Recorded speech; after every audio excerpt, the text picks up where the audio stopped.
My only fear was really that people wouldn't show up. You have an event strategy that seems to be working phenomenally. It was difficult at first to make that jump. Why are events such an impactful way to connect with people? As you go up the ladder, the way to reach people on more of an emotional level becomes very difficult on a mass scale. Some people are like afraid to network, right? They don't like getting face Oh to face. yeah, it's been an extension of who I am. It seems like an irrational fear, so you just got to do it scared. Well, what's up, everybody? Grant Wise, welcome back to the Partner and Profit Podcast, the show where we teach you how to turn your relationships into revenue. Today, I've got a very old friend in with me that has done some very impressive work. I'm excited to unpack Mr. Patrick Pulliam. What up, Pat? Thanks for being here today, man. Going on, Grant? Glad to be here. Yeah, man. I'm happy to have you. Appreciate you spending some time. For those of us that are, or for those that are listening to the show that maybe don't know much about you, give a little bit of the backstory. How'd you get to where you are today? But long story short, born in this area, Rogers, Arkansas, raised in Texas, a town called Tyler. Been back in Arkansas for 10 years. Has it been that long? Yeah, bro. And we've been connected really since childhood. Yeah. But cool to be reconnected over this 10 years. But beautiful wife, 4 kids in the real estate world for 8 years, and had my trials and tribulations, and I reached a huge milestone September of 2025 when we started Front Porch Real Estate, myself and 2 partners, and I've just been rocking it since. So a lot of experience in the world, residential sales, keen on networking and relationship growing. And so really excited to know that you're in this industry and this kind of world of connection. And so, yeah, there's more to it, but that's the roundabout story right there. Yeah. Pat also sold me my house, the house I currently live in. He was my agent, so much appreciated, and can attest. Very good at real estate. We got a partner and we got a profit. So one of the things that I have observed that you've done really successfully the last several years is you have an event strategy that seems to be working phenomenally. So can you kind of unpack that for us? What is it? What do you do? Just kind of walk us through that. 5 years ago, I was in the core training, real estate coaching, and really going hard at that, being held accountable to, the 10th degree to build relationships and grow my referral opportunities in this world, in this real estate world. COVID hit, a lot of things shut down. The opportunity to get in front of people changed quite a bit. Thus was born the event strategy in 2021 when we hosted our first patio celebration event. And I've been doing that ever since. In a condensed version, the patio social, as we call it now, was my strategy to getting people together in one room where we could celebrate, have fun together, invite our current clients, past clients, referral partners, and their friends and family to come out and gather for a happy hour time, and really just selfishly get a lot of people in the room for me to build my business, build my brand, and start to build relationships on a deeper level. I'm a student of the 7 Levels book, 7 Levels of Communication, and one-to-one connection and event connection is top of the list as far as how to connect and emotionally kind of get tickets and points with people and deposit relationship tokens, if you will. So we started doing that. That was a quarterly event. Then it was a every other month event, and now it's monthly with other events going on.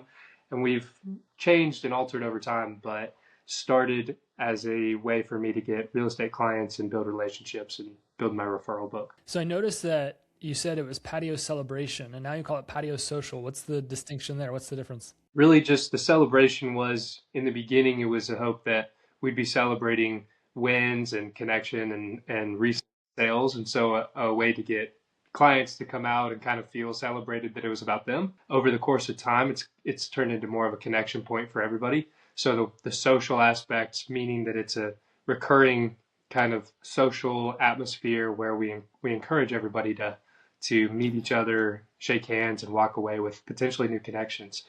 Far beyond just me. I'm really just the host at this point, and we hope that everybody benefits from the connections they get. So we go back to the 7 levels of communication. Events was at the top. Kind of unpack that for us. Why are events such an impactful way to connect with people? I think when we look at communication as a whole, and at the time of this recording, I can say we just watched the Super Bowl, right? So the advertising and commercials are on everybody's mind. There's many different ways. What this author, and I'll have to pull it up in a second, would describe as seven different levels of communicating to an audience or to a customer base. The way to reach many people is through a couple different versions. As you go up the ladder, the way to reach people on more of an emotional level becomes very difficult on a mass scale. So commercial on TV can be funny, can be impactful with the way that you create a brand, but really not going to create an emotional connection from company to consumer. And so you climb up the ladder a little higher, then you start to get into, well, what does it look like if I was making individual sales calls, right? Okay, that's more impactful than a commercial because that's a one-to-one conversation.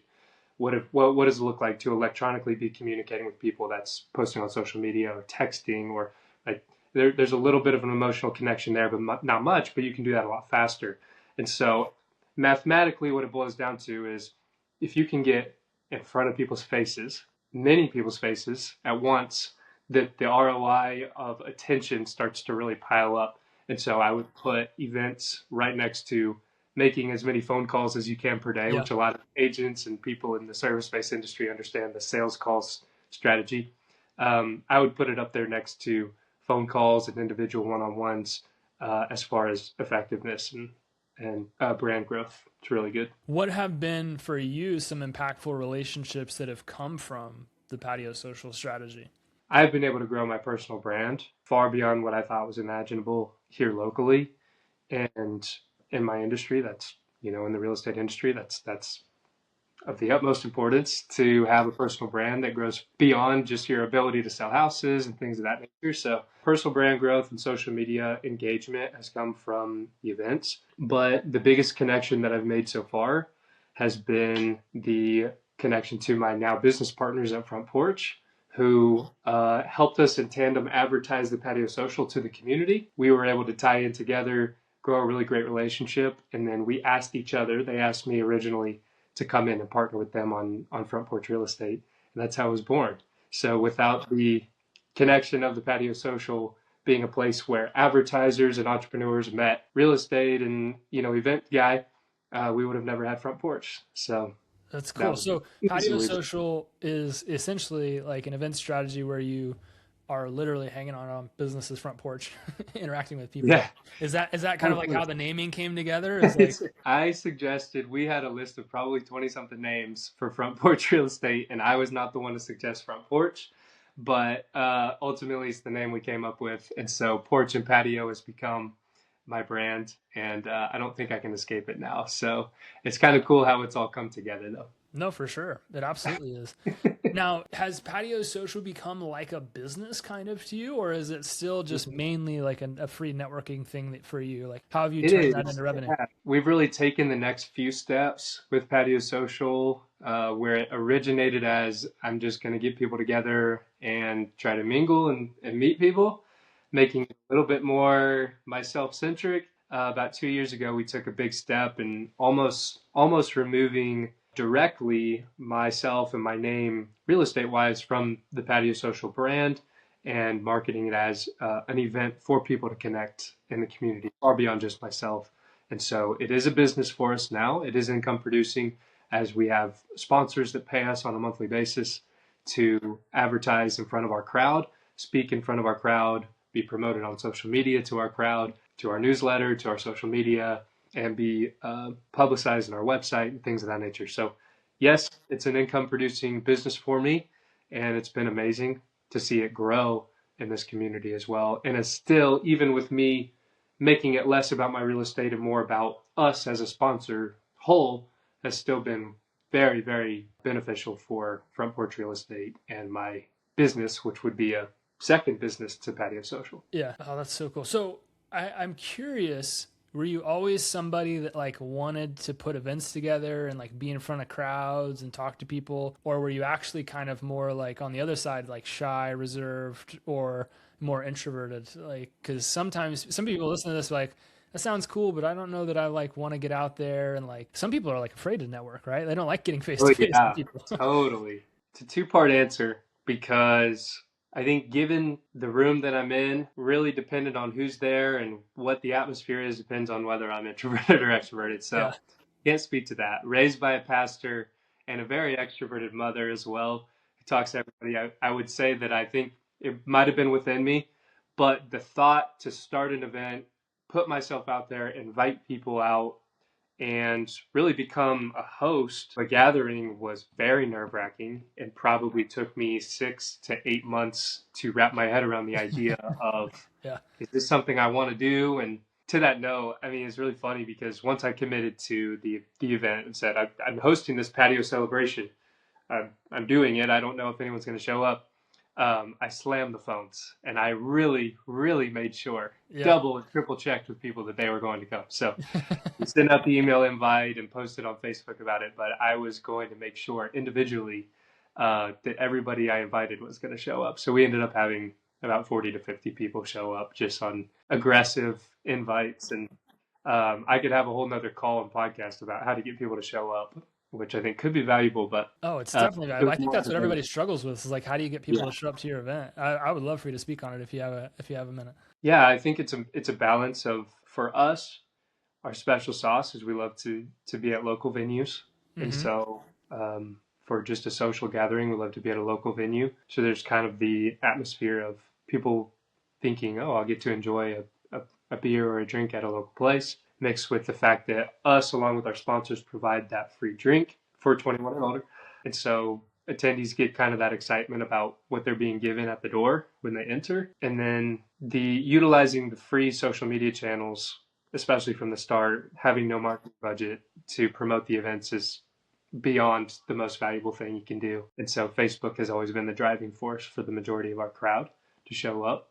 So putting together an event graphic and inviting friends, family, and encouraging them to invite friends is huge. And then what I said a moment ago, which was I was not an event host when the patio celebration started. I was a kid with a real estate license with no, right? So no qualifications or anything like that. So the personal invite was the thing that became kind of my thing. I was going to make sure that 40 people showed up. I knew that if I put an event out on Facebook and 100 people marked interested, that might be 10 people Yeah, like actually. 10, 20 people might show We, up. we all we all know that those numbers. And so how did I guarantee that 50 people interested turned into 40 to 50 people show up? It was back to that 7 levels of communication. It was that direct invite, that direct call, that I'm gonna ask. And my script became very simple. It was, hey, I want you to come to this event that we're doing. It's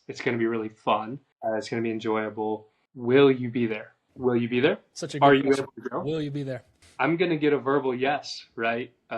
Or a no and a reason why on the phone, not a, hey, here's an event, show up if you can, but can you come? Can you bring your spouse? Can you bring your friend? And I figured out that verbal commitment really pushed it over the edge to get people to agreeing to come and join us. How many people did you have to like call and email to get 40 to 50 people to show up?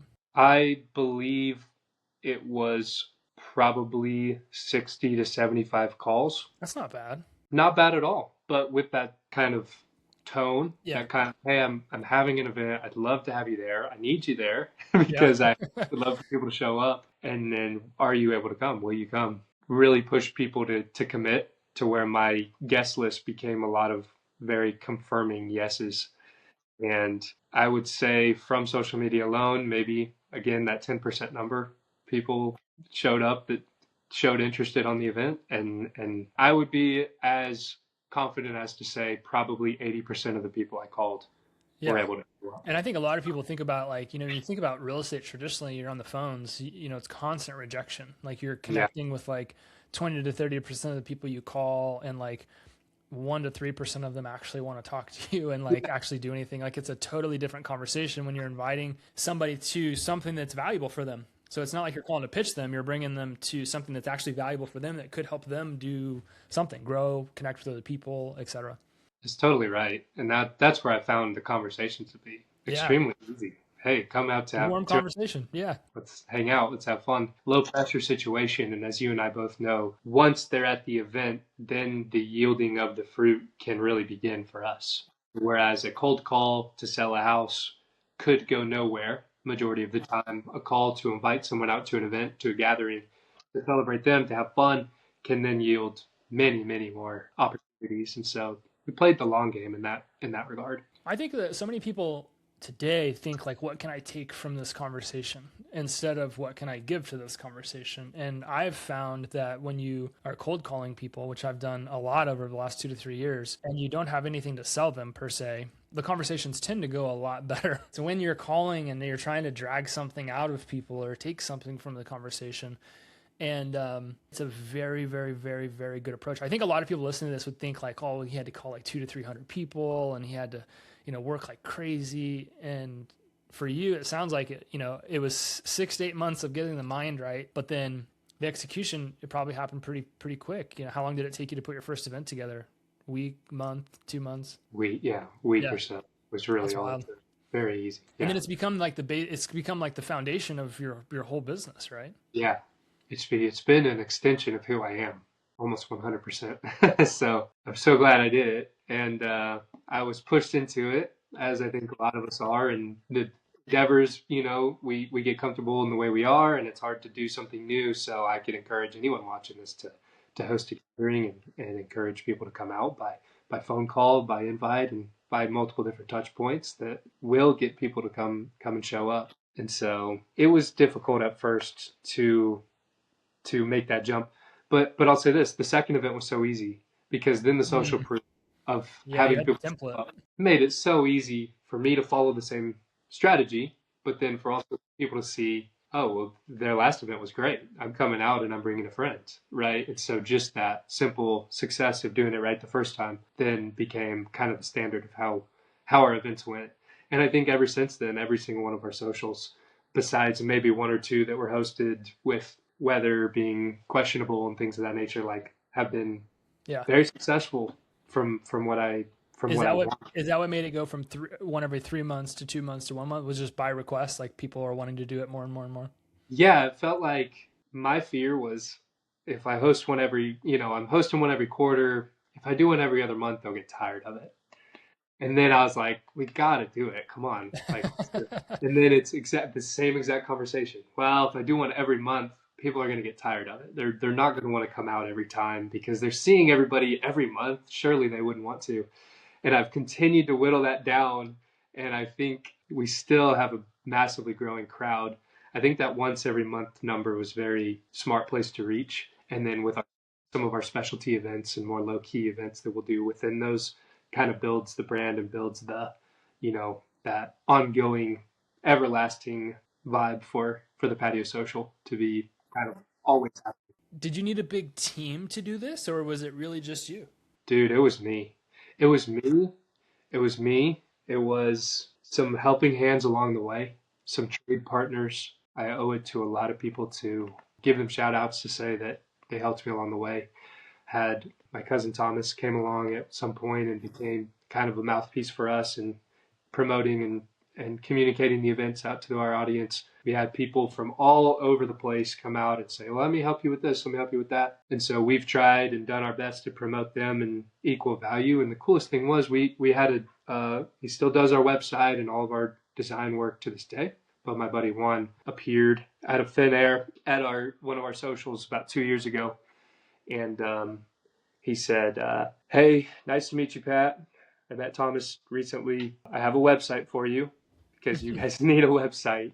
And also you're struggling with all of your sign-ins for the events because they're getting big enough where you're pretty much an idiot for still using paper sign-in copies when the line is out the door. So I figured that out for you as well. And then, by the way, my name's Juan. So he's been with us ever since, and we've sent him as much business as possible and kind of referral for referral tradition there, but things like that have happened and taken place, and it's been a huge blessing. This little community is just kind of like developed, and everybody supports each other and is referring business back and forth to each other, and that's really cool. If somebody was listening to this right now, they're like, all right, I think I like this idea. I want to give it a shot. Like, what do you think is their first step? What do they got to do? Get an event on the books with a venue It's a lot easier than it may seem from the outside. Speak to the decision makers, whether that's manager or owner of a Mhm. local venue, and say, I'd like to have a gathering. And they may give you the back room, they may give you the patio, they may give you the whole place to use in a trade or a small fee or a large fee, depending on where you want to go,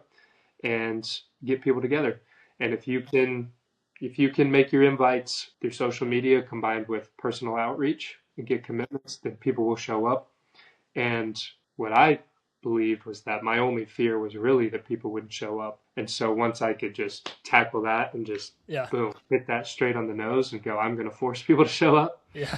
everything else fell into place. All the social proof I needed from there on out solved the case of people, whether people would judge me or not for doing this, or really whatever. So I don't think that fear of people showing up is never gone away from me. And it's, to me at this point, it's kind of irrational, but like I'll do events every now and again, paid events, and I'll have people that will buy tickets, and I know they're I did an event a few years ago. Like they had to travel to Arkansas. People bought tickets. But still that morning of, I'm like, nobody's going to show up. yeah, I'm like, so I don't know that the fear ever kind of like went away from me. I still will do events sometimes, because, we own the Rogers Farmers Market.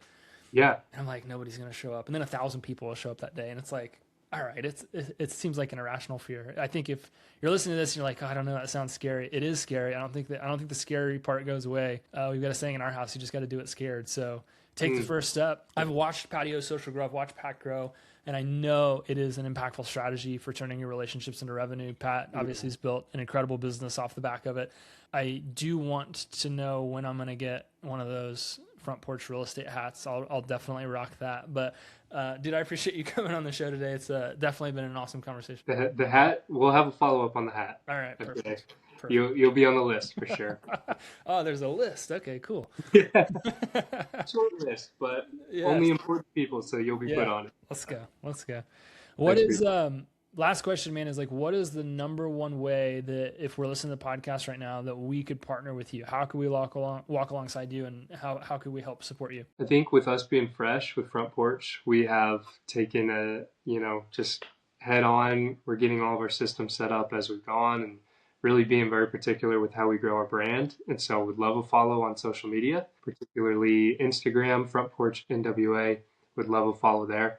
If someone's really curious about everything we're doing with the patio socials, we are at Patio Community on social media as well, and would love for you to come check us out and see what we're doing. Oh, that's awesome. Okay, we'll make sure that we link up the ways that people can connect with you following the show. And if you're listening to this, I highly encourage you to do that. I think you all just got a masterclass in how to grow something that could really accelerate your growth in business. And something, like I said, I've seen it in what Pat's doing. And so I know it's a very impactful strategy, something that you should execute on. Dude, thanks again. I appreciate you a ton for being here. Thanks, Grant. Yeah. And thank you guys for continuing to listen to the Partner Profit Podcast. Today was a good one, and I'll see you on the next one. Peace.